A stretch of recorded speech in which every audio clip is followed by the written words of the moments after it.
25 hommes en une seule nuit. Ce ne fut pas un acte de plaisir, mais la déclaration de guerre la plus humiliante qu'un empereur ait jamais reçue.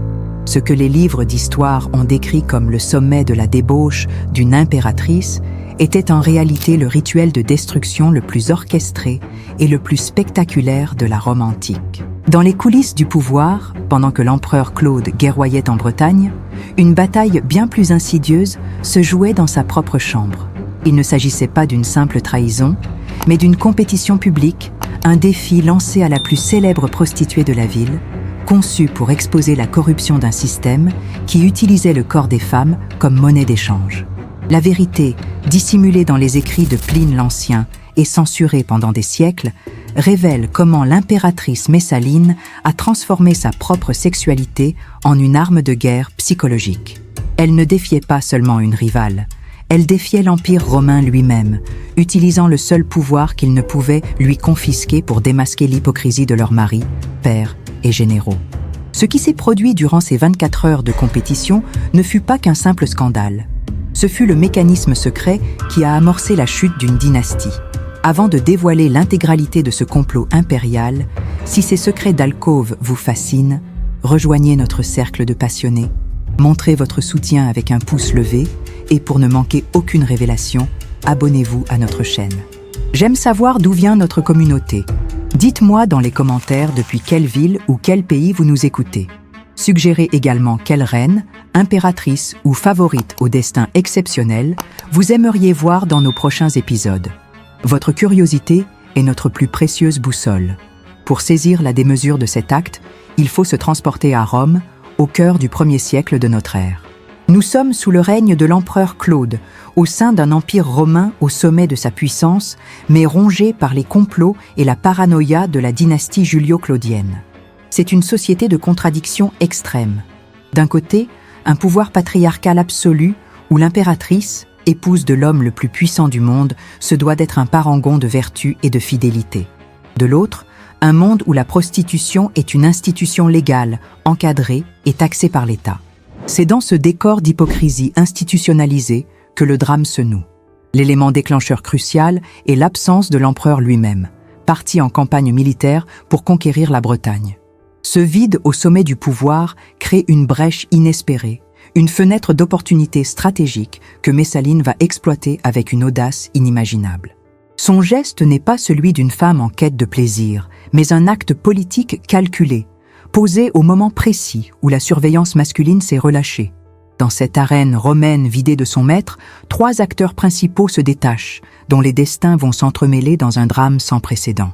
Au centre de tout, l'impératrice Valeria Messalina. Loin de l'image caricaturale que l'histoire a voulu retenir, elle est une jeune femme d'une intelligence redoutable, consciente du pouvoir éphémère que lui confère son statut d'épouse. Elle est une stratège qui a compris que son corps, objet de contrôle et de convoitise, pouvait aussi devenir sa plus grande arme. Face à elle, mais absent, se trouve l'empereur Claude. Un homme mûr, un administrateur compétent absorbé par la gloire de ses conquêtes militaires et aveugle à la guerre souterraine qui se prépare dans son propre palais. Il incarne le pouvoir patriarcal officiel, la cible ultime de l'affront que Messaline s'apprête à lui infliger. Enfin, le 3e personnage, et non le moindre, est Sylla, la prostituée la plus célèbre et la plus talentueuse de Rome. Elle n'est pas une simple rivale, mais le symbole vivant du commerce sexuel que l'Empire a légalisé. En la défiant, Messaline ne cherche pas à prouver sa supériorité, mais à commettre l'acte de subversion ultime. Mettre sur un pied d'égalité le corps sacré de l'impératrice et celui public de la courtisane. Pour véritablement mesurer l'onde de choc du geste de Messaline, il faut s'aventurer là où l'histoire officielle reste silencieuse, dans les coulisses du contrôle intime impérial. Le corps d'une impératrice, à Rome, n'était pas une propriété privée. C'était un instrument politique, le réceptacle sacré de la lignée dynastique, et à ce titre, il appartenait à l'État. Chaque aspect de sa vie était sous surveillance. Ces dames de compagnie étaient des espionnes, ses médecins, des informateurs qui rapportaient les moindres détails de sa santé et de ses cycles. Des gardes consignaient chacune de ses visites, tandis que des protocoles invisibles mais inflexibles dictaient ses fréquentations, ses repas et même ses heures de sommeil. Cette prison dorée n'avait qu'un seul but, garantir la production d'un héritier légitime et incontestable. Toute déviation, toute trace d'autonomie était perçue comme une menace directe à la stabilité de l'Empire. C'est ce système de surveillance totale, ce réseau de contrôle absolu tissé autour de son corps, que Messaline s'apprête à faire exploser. Son défi public n'est pas une simple infidélité, c'est un acte de terrorisme symbolique. Elle va prendre l'objet le plus surveillé de l'Empire, son propre corps, et le transformer en une scène de théâtre politique, exposant au grand jour les mécanismes secrets et l'hypocrisie d'un pouvoir entièrement bâti sur le contrôle de la sexualité féminine. Ce que vous venez d'entendre n'est que le prélude à l'acte de défi le plus incroyable de l'histoire romaine. La compétition qui va suivre dépasse l'entendement. Si vous appréciez cette immersion dans les secrets les mieux gardés du pouvoir, c'est le moment idéal pour nous le faire savoir. Un simple clic sur le pouce levé nous aide énormément. Et pour être certain de ne pas manquer le dénouement de cette histoire, vérifiez que vous êtes bien abonné. La suite va vous glacer le sang. La nuit tombe sur Rome. Dans un lupanar de la ville, choisi pour son prestige et sa discrétion, le spectacle le plus transgressif de l'histoire impériale est sur le point de commencer. Ce n'est pas une orgie secrète, mais une arène.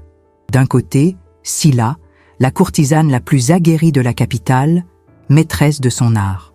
De l'autre, l'impératrice Messaline, qui joue bien plus que sa réputation. Elle joue la destruction symbolique de l'ordre masculin.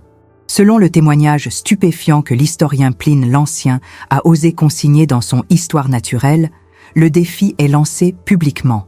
La règle est simple. Celle qui accueillera le plus grand nombre de partenaires en l'espace de 24 heures remportera la compétition. Les portes se ferment et le décompte macabre commence. Les heures s'égrènent, les hommes se succèdent. Les récits censurés qui nous sont parvenus à travers les écrits de Tacite et Suétone, rédigés des décennies plus tard, décrivent une scène qui dépasse l'imagination. Scylla, la professionnelle, finit par abandonner, épuisée. Mais Messaline continue, inébranlable, animée non par le désir, mais par une fureur politique froide et calculée. Au lever du soleil, le score est finalisé, gravé dans les mémoires et les textes interdits. L'impératrice de Rome a vaincu la plus grande prostituée de l'Empire par 25 partenaires contre 24. Elle n'a pas seulement gagné une compétition, elle vient de prouver que le corps féminin, que l'Empire s'acharne à contrôler, possède une puissance que nul homme ne peut maîtriser. Au lendemain de cette compétition hors norme, Rome se réveille dans un silence assourdissant. Il n'y a pas de proclamation officielle, pas de validation publique, mais la nouvelle se répand comme un poison dans les veines de l'élite politique. Chaque sénateur, chaque garde prétorien, chaque conseiller de l'ombre qui apprend l'exploit de Messaline comprend qu'une ligne a été franchie. L'impératrice n'a pas seulement humilié son époux, elle a exposé une faille béante dans l'armure du pouvoir impérial. Elle a prouvé que l'empereur, incapable de maîtriser sa propre maison, était vulnérable. Pour les ennemis de Messaline, nombreux et puissants au sein de la cour, cet acte n'est pas un scandale, c'est une opportunité en or. C'est l'arme qu'ils attendaient pour orchestrer sa chute. Les conséquences ne sont pas immédiates, mais la mécanique de destruction est enclenchée. Cet événement devient la pièce maîtresse du dossier monté contre elle. Des décennies plus tard, les historiens comme Tacite et Suétone, cherchant à dépeindre la décadence de la dynastie julio-claudienne, utiliseront cette histoire comme l'exemple ultime de la corruption morale qui rongeait l'Empire de l'intérieur. Son acte de rébellion politique fut ainsi méticuleusement transformé par ses détracteurs en un simple récit de débauche, une arme de propagande si efficace qu'elle a non seulement scellé son propre destin, menant à son exécution, mais a aussi durablement terni le règne de Claude, semant les graines de l'instabilité qui allait secouer Rome pour les années à venir. L'impact le plus durable de l'acte de Messaline ne réside pas dans sa mort, mais dans la manière dont sa mémoire a été systématiquement anéantie et réécrite. L'establishment romain, terrifié par la portée de sa rébellion, a orchestré une campagne de damnatio memoriae d'une efficacité redoutable. Son nom fut martelé sur les inscriptions publiques, ses statues renversées et détruites. L'objectif n'était pas seulement de punir une femme, mais d'effacer le souvenir même de son défi politique. Les historiens, écrivant sous le contrôle des empereurs suivants, ont consciencieusement dépouillé son histoire de toute substance politique, la réduisant à une caricature de nymphomane insatiable. Cette version censurée et déformée était infiniment plus utile au pouvoir. Elle servait d'avertissement permanent à toutes les femmes qui oseraient, à l'avenir, utiliser leur intelligence ou leur corps pour contester l'autorité masculine. L'héritage caché de Messaline est donc devenu un instrument de contrôle posthume. Pendant des siècles, son nom a été invoqué pour discréditer des reines et des impératrices puissantes, transformant son acte de guerre psychologique en une simple fable morale sur les dangers de la luxure féminine. Cette manipulation a si bien fonctionné que la vérité de son geste, une performance politique radicale contre un système hypocrite, est restée ensevelie sous près de 2000 ans de propagande. L'histoire de Messaline prouve que derrière chaque version officielle se cache une vérité plus complexe. Une vérité que seules celles qui osent regarder au-delà des apparences peuvent comprendre.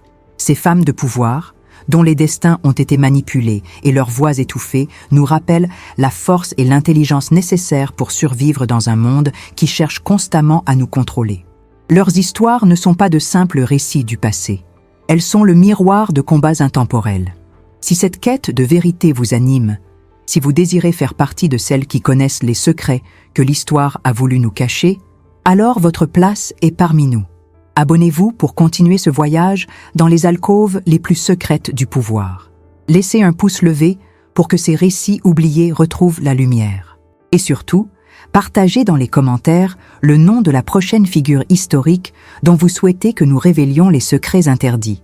Indiquez-nous depuis quelle région de France ou du monde vous rejoignez notre cercle de confidentes.